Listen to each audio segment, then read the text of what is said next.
¿Se puede dar vuelta a la página sin ir al fondo del problema? Muchos quedamos perplejos por el reportaje exhibido en Mega Noticias el día domingo 24 de abril de 2022, donde se daba a conocer el relato de un joven, ex oficial diácono, que habría sido víctima de abuso sexual por parte de un pastor de la ciudad de San Antonio, que hasta hace poco formaba parte del Honorable Presbiterio Mayor de la Iglesia Metodista Pentecostal de Chile de Derecho Público. Casi de inmediato se vieron algunas reacciones en las redes sociales, por supuesto, de indignación, pero junto con eso, el discurso que ya conocemos de que no debemos juzgar, que el que esté libre de pecado lance la primera piedra, que no debemos sorprendernos porque estas cosas ya están advertidas en la Biblia, que hay que entregarle estos problemas al Señor y orar mucho para que Dios ilumine a las autoridades superiores de la Iglesia para que arriben a una solución satisfactoria. Se trata del mismo discurso con el cual se intenta callar a la membresía cada vez que un escándalo remece a la Iglesia. Posteriormente, el día 26 de abril de 2022, el actual Presbiterio Mayor emite un comunicado oficial en el cual da cuenta que los pastores superintendente y jefe de sector recibieron la denuncia en contra del ex pastor de San Antonio con fecha 1 de febrero de 2021 y que al día siguiente el obispo presidente se comunicó con los denunciantes, que el día 16 de febrero de 2021 se realizó reunión del Presbiterio Mayor sin que los que conocían la denuncia lo dieran a conocer en dicha reunión a los demás integrantes del Presbiterio Mayor. Pero sí se trató el tema de la renuncia voluntaria del expastor de San Antonio por motivos de salud. Asimismo, agrega que se preguntó por parte de los asistentes a dicha reunión si acaso la salud era el único motivo por el cual se presentaba la renuncia, lo cual fue confirmado por el ex obispo presidente y el secretario de ese entonces. De este modo argumentan que los actuales miembros del Presbiterio Mayor ignoraban por completo la denuncia y que, por tanto, aceptaron la dimisión del ex pastor desconociendo los hechos por los cuales se le acusaba, ya que de haber sido así, hubiesen pasado los antecedentes al tribunal eclesiástico, donde seguramente se habría tomado otra determinación en lugar de aceptar la renuncia. La nota agrega que se dará a conocer el comunicado a la Iglesia y a la opinión pública. Se estudiará la revisión de los procedimientos y protocolos para evitar la omisión de antecedentes en correspondencia y tipos de acciones como los denunciados. Asimismo, se enviarán los antecedentes al tribunal eclesiástico para que determine las eventuales faltas o fallas respecto de este tema y situaciones descritas. Finalmente, lamenta la situación que se produjo por la omisión de información, recordando que no fue posible agilizar la tramitación, aludiendo problemas de aforo y suspensión de reuniones aplicadas por la autoridad sanitaria. Nótese que el comunicado en ningún momento expresa su solidaridad ni compromete su apoyo a las víctimas de los hechos denunciados. Tampoco se compromete a investigar para descartar que haya otras posibles víctimas, ni manifiesta ponerse a disposición de la Fiscalía para proporcionar los antecedentes que necesite. Casi todo el contenido de la misiva se dedica a excusar a la actual administración de la Iglesia Metodista Pentecostal de Chile de Derecho Público de haber tenido responsabilidad alguna en el desarrollo de los hechos expuestos en el reportaje, circunscribiendo el problema a una mera omisión de información de orden administrativo. Mientras la actual administración se excusa diciendo que no son responsables de lo hecho por la administración anterior, el anterior obispo dice que él ya no está frente de la Iglesia, que ahora el asunto le compete a las nuevas autoridades y le corta la llamada al periodista que está haciendo el reportaje. Parece que no se aprendió nada de lo ocurrido a la Iglesia Católica hace algunos años con el caso Caradima, donde no solamente se cuestionó al sacerdote acusado de abusos sexuales, sino al resto de la jerarquía de dicha iglesia por no haber acogido oportuna y satisfactoriamente las denuncias que se hicieron en su momento, así como querer proteger al sacerdote dada su extensa trayectoria como formación de vocaciones sacerdotales. Se privilegió cuidar la imagen institucional por sobre hacer justicia a los más débiles. Por eso el paralelo con lo ocurrido en San Antonio es inevitable. Recuerdo que después de conocerse el caso Caradima, algunas personas católicas decían en conversaciones privadas que al haber perdido la Iglesia Católica su credibilidad en temas morales, esperaban secretamente que fueran los evangélicos quienes sacaran la cara por los valores tradicionales relacionados con la vida, la sexualidad y la familia. Sin querer ahondar en los detalles de los hechos dados a conocer en el mencionado reportaje, los cuales están siendo objeto de una investigación por parte del Ministerio Público, quiero detenerme en las causas de fondo que propician, en primer lugar, que se cometan abusos, no solo sexuales, y que luego dichos abusos se oculten o se haga muy difícil sacarlos a la luz y sancionarlos. Ya hemos dicho en otras publicaciones que nuestro evangelicalismo criollo considera a los pastores como unos ungidos, que en su calidad de tales están por sobre los demás creyentes. El sociólogo suizo Christian Lalive d'Epinay, en su libro El refugio de las masas, escrito en la década de los 60, explica el crecimiento de los evangélicos en Chile. Allí señala que en la primera mitad del siglo XX, el campesino que emigraba del campo a la ciudad encontró en las iglesias pentecostales una estructura de poder similar a la que había vivido en la hacienda, donde el pastor pasaba a ocupar el rol paternal del patrón de fundo. Esta situación, sumada a un sistema de gobierno episcopal exacerbado, explica la forma autoritaria de gobierno que suele darse en la mayoría de las iglesias pentecostales, especialmente en las más antiguas. El pentecostalismo endógeno, es decir, aquel movimiento nacido en Chile a partir del avivamiento de 1909, recoge el sentir de la población marginal del Chile de principios del siglo XX, formado por campesinos, muchos de ellos analfabetos, que venían emigrando a las ciudades trayendo consigo su mentalidad, carácter, costumbres y cultura aprendidas en la hacienda con el patrón. Por eso no es de extrañar que al sistema de gobierno episcopal, heredado del metodismo y el anglicanismo, le hayan ido poniendo de su cosecha con los años. Más allá del contexto histórico y cultural de la época en que el pentecostalismo chileno fue tomando forma, también hay ciertos hechos puntuales que explican la rigidez de la administración en la Iglesia Metodista Pentecostal de Chile y de algunas que salieron de ella, y que explican por qué es tan difícil cuestionar de manera eficaz la autoridad de un pastor o de un obispo. En julio de 1928, en el número 7 de la revista Fuego de Pentecostés, en ese entonces órgano oficial de la Iglesia Metodista Pentecostal de Chile, antes de producirse la división que daría origen a la Iglesia Evangélica Pentecostal, el pastor Willy Huber escribía: el pastor es tal por la invitación y nombramiento de un cuerpo que se llama Junta de Oficiales, que tienen a su cargo todos los asuntos materiales de la Iglesia, en particular todas las finanzas. Estos perciben todos los dineros que entran en la Iglesia y pagan al pastor un sueldo que ellos mismos fijan. Estos también secundan eficazmente la obra espiritual de la Iglesia. Como podemos darnos cuenta, el sistema de administración que actualmente conocemos no fue el que imperó en los inicios del pentecostalismo en Chile. Entonces, ¿en qué momento se dejó de lado este sistema de administración? Un secreto a voces.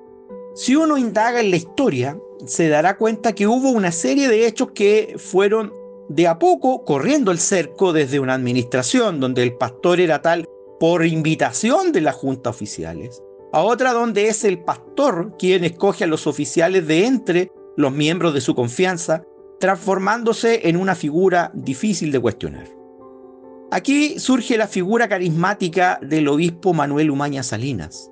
bajo cuya administración se produjeron muchas divisiones al interior de la Iglesia que dieron origen a muchas denominaciones pentecostales en nuestro país.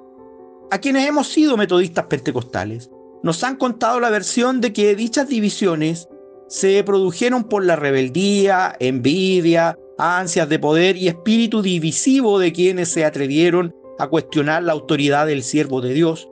y que nuestra Iglesia es la que se mantuvo fiel a la sana doctrina. Pero si uno indaga la otra versión de los hechos, encontrará que casi todas las divisiones tenían como lugar común el autoritarismo de Manuel Umaña Salinas, el exceso de atribuciones que iba acumulando y la decepción que generaba el alejarse de los principios iniciales en cuanto a la administración. Es aquí donde quisiera referirme a un hecho que ha sido un secreto a voces en la Iglesia Metodista Pentecostal de Chile: el adulterio del obispo Manuel Umaña Salinas. Existe documentación fidedigna de que éste tuvo hijos con una mujer que no era su esposa, la diaconisa Mercedes Gutiérrez Morales, durante el tiempo en que ya era pastor. Hemos tenido acceso a los certificados de nacimiento de estas personas, pero no daremos a conocer sus nombres por respeto a su privacidad. Esta situación, luego que fuera ocultada durante mucho tiempo, llegó a ser un hecho conocido por algunos pastores que lo encararon y que luego fueron expulsados como consecuencia de las medidas disciplinarias impuestas por Umaña en contra de quienes murmuraban en su contra. En la revista Chile Pentecostal número 567-568, correspondiente a los meses de octubre y noviembre de 1963, se lee el siguiente inserto: aviso a los pastores y miembros en plena comunión. El presidente general de la Corporación Metodista Pentecostal de Chile no acepta ninguna declaración o denuncia que no sea por escrito y firmada debidamente por la persona responsable. Como autoridad máxima tengo la responsabilidad de la dirección superior, espiritual y materialmente de toda la obra. Por lo tanto, denuncias verbales o por otro conducto no se tomarán en cuenta, considerándolas fuera de orden y sin ningún valor. Si un miembro tuviera que buscar la solución de algún problema ante el jefe espiritual, deberá acreditar que es miembro en plena comunión, con buen testimonio de la iglesia y del pastor donde pertenece. Cuando un miembro en plena comunión se ausentare de la iglesia por 3 meses sin el consentimiento del pastor, al volver tendrá la obligación de presentar una declaración escrita dando cuenta de los motivos de su ausencia. Si no lo hiciere, perderá todo derecho como miembro en plena comunión y el pastor, por su parte, podrá averiguar si dicho miembro anduvo conforme a la vocación a que es llamado. Si algún miembro en plena comunión fuere destituido por haberse desmedido en murmuraciones venenosas contra la autoridad superior y la iglesia, por causa de provecho o de otra ideología reñida a nuestra fe, no será admitido en ninguna iglesia dependiente de la corporación. Para ser admitido nuevamente tendrá que ser aprobado por la Junta Oficial, previo arrepentimiento y mediante nueva promesa. En este caso se admitirá solamente como miembro probando. El pastor dará cuenta de esta medida comunicándola por escrito al presidente general, quien procederá autorizando la publicación respectiva en el órgano oficial de la iglesia. Póngase en práctica esta disciplina con todo temor y respeto por Dios a contar de esta fecha y en todas las iglesias dependientes de la Corporación Metodista Pentecostal de Chile. Santiago, julio de 1963, el presidente general. Posteriormente, en noviembre del mismo año, en el número inmediatamente siguiente del mismo órgano oficial, en la página 7, se puede leer la noticia en que se pone en conocimiento de la iglesia que la conferencia, los pastores, conjuntamente con el directorio, acordaron por medida disciplinaria dejar fuera de la corporación al pastor que allí se menciona y que, según sabemos, encaró a Umaña por su adulterio. De esta manera se fue configurando un sistema de gobierno autoritario, centrado en el pastor a nivel local y en el obispo a nivel denominacional, donde toda voz disidente era silenciada y cualquier cuestionamiento a la autoridad era castigado con la expulsión. Años después, durante la administración del obispo Javier Vázquez Valencia, se suprimió la figura del delegado en las conferencias, quien era el representante de la congregación que, aunque no tenía derecho a voto, tenía derecho a estar presente en las sesiones. Sin esta figura, las congregaciones ya no podrían enterarse a cabalidad de los pormenores de los temas tratados en conferencia. Volviendo a la senda antigua. Todos estos hechos deberían hacer reflexionar a mis hermanos y pastores de la Iglesia Metodista Pentecostal de Chile de Derecho Público, usando una frase que les es muy habitual: volver a la senda antigua,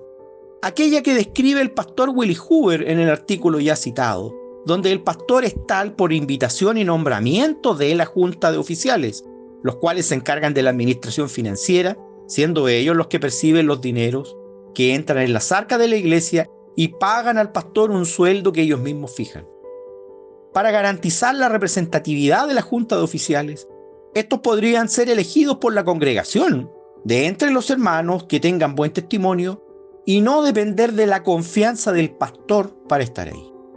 De la misma forma que a la muerte, renuncia o cese por cualquier causa del pastor en sus funciones, se tome en cuenta la opinión de la congregación al momento de elegir al sucesor, y así se eviten las divisiones que son tan comunes al momento de producirse una sucesión pastoral. Esto, por cierto, va mucho más allá de una mera modificación a los estatutos. Implica un cambio cultural y de mentalidad, no solo de parte de los pastores y líderes, sino de la congregación en general. Porque un simple cambio de estatuto no hará que de la noche a la mañana se deje de enseñar que el pastor es el ungido, al que hace referencia la Biblia cuando habla de no toquéis a mis ungidos. No hará que se deje de usar números 12, 1 al 16, para escarmentar a los hermanos que se atreven a hablar en contra del siervo de Jehová. Esto pasa por un reconocimiento de que hay cosas que se han hecho mal y que la excesiva acumulación de poder sin los contrapesos adecuados suele derivar en abusos de autoridad. Este sistema de gobierno actual a lo patrón de Fundo se contrapone a lo dicho en la escritura en 1 de Pedro capítulo 5 versículos 2 y 3, dirigiéndose a los ancianos que administran las iglesias. Apacentad la grey de Dios que está entre vosotros, cuidando de ella no por fuerza, sino voluntariamente, no por ganancia deshonesta, sino con ánimo pronto, no como teniendo señorío sobre los que están a vuestro cuidado, sino siendo ejemplos de la grey. Ante esto se argumenta que Romanos 13 ordena: sométase toda persona a las autoridades superiores. Pero este capítulo se refiere a las autoridades civiles, no eclesiásticas, pues a aquellas a quienes se les ha dado la espada, entiéndase el uso de la fuerza física para castigar al que hace lo malo. ¿Puede usarse Romanos 13 por extensión a las autoridades de la iglesia? El mismo Señor Jesucristo nos da la respuesta en Mateo 20, del 25 al 28. Sabéis que los gobernadores de las naciones se enseñorean de ellas, y los que son grandes ejercen sobre ellas potestad. Mas entre vosotros no será así, sino que el que quiera hacerse grande entre vosotros será vuestro servidor, y el que quiera ser el primero entre vosotros será vuestro siervo. Como el Hijo del Hombre no vino para ser servido, sino para servir, y para dar su vida en rescate por muchos. Por lo tanto, lo que proponemos no es algo nuevo que hallamos en un libro copiado del mundo o de alguna otra denominación. Es simplemente volver a los parámetros bíblicos en cuanto al gobierno de la iglesia y dejar de lado la cultura patronal, donde se espera que el hermano de la banca se comporte como un inquilino frente a la autoridad del pastor. Citando al hermano Benjamín Gutiérrez, ya hoy hay una iglesia renovada, distinta, con otro pensamiento. Coincido en que hay una nueva generación de pentecostales que tuvieron acceso a una mejor educación, la cual no solo les sirve para tener un ingreso que les permita adquirir bienes y servicios que sus padres y abuelos no tuvieron, sino que también les ha permitido desarrollar un pensamiento crítico y que no se deja amedrentar por intentos de manipulación espiritual, como lo vimos en el reportaje mencionado por parte del ex obispo Cartes, donde presionaba al hermano Gutiérrez a dar vuelta a la página y olvidar este asunto. Esta generación espera de los actuales líderes que promuevan los cambios necesarios para una administración más transparente, descentralizada, participativa, y que baje al pastor del pedestal, no porque esté acorde con los tiempos, sino que porque es lo que manda la Escritura, y que se hagan cargo no solo de sancionar el hecho puntual, dando apoyo a la o las víctimas y colaborar con la investigación, sino que también trabajen en corregir las deficiencias de fondo que permite que se cometan abusos e impiden que haya un control eficaz sobre quienes administran la obra, más allá de las meras omisiones de información en secretaría.